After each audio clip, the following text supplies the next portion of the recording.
The word jihad is mentioned in the Quran about 41 times.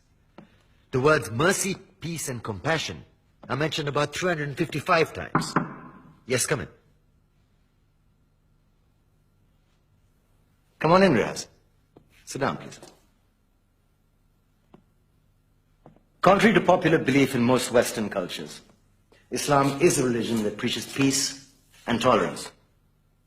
Yes, Patricia.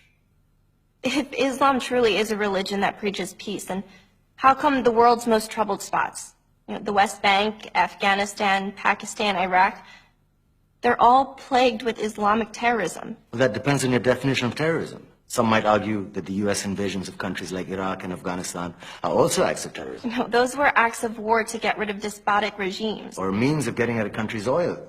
Conspiracy theories. Well, Yeah? Yes, please. Go ahead, Riaz. Mr. Khan is right. I mean, if we're talking about terrorists, the world's biggest terrorists are the white superpowers. Come on now. No, really, stop and think about it.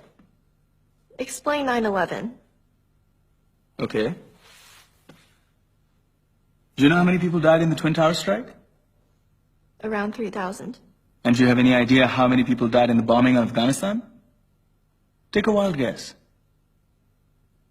More than 15,000 people died.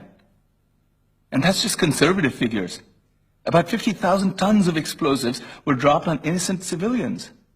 Men, women, children. Yeah, but that was because of the Taliban. Now that you brought it up, did you know that the Taliban was a creation of the CIA? To fight the Russians. Whatever. They were still harboring terrorists. Yeah, right. Terrorists that were never found. Just like the weapons of mass destruction that were never found in Iraq. Do you want to get into the death toll in Iraq? 500,000 civilians and counting. And what do Britain and America say when they don't find these weapons? It's simple. They just say sorry. And still refuse to relinquish control of these countries. What are you trying to say? What I'm trying to say is that just because you're American, wear a fancy suit, and call yourself the president, doesn't make you any less of a terrorist. I'm saying that if you don't stop meddling in other people's countries, you will face a backlash. If Muslims like you feel that way, then why don't you get out of our country? We will. As soon as you promise to leave ours.